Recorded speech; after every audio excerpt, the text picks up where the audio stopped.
Seluruh negara di dunia berlomba untuk keluar dari jerat krisis kesehatan berujung krisis ekonomi imbas COVID-19.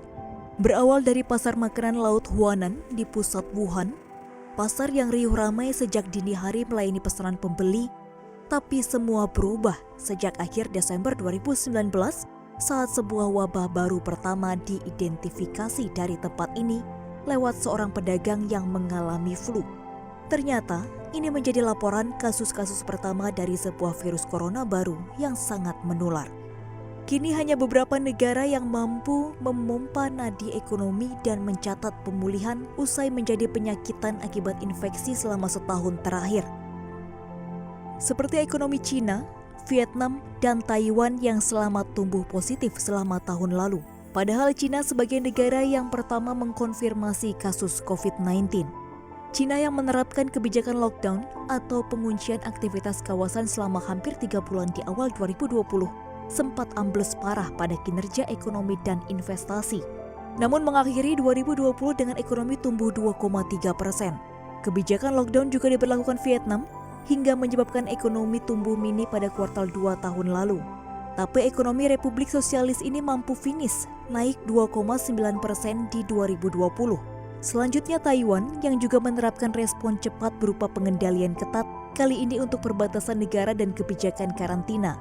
Imbasnya, pertumbuhan ekonomi dan kinerja ekspor anjlok di kuartal 2 2020. Namun ekonominya bisa tumbuh positif 3% di tahun lalu.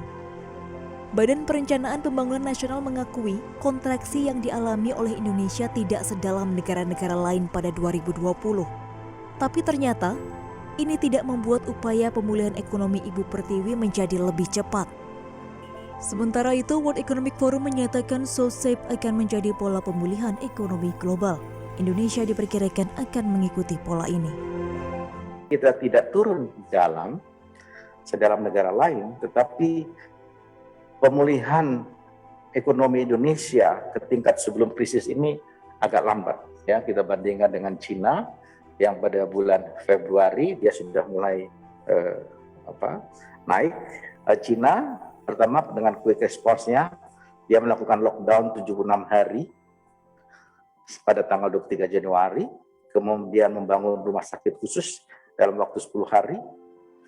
Yang paling penting adalah seperti saya sampaikan, bagaimana memperlambat, menahan laju pertambahan kasus.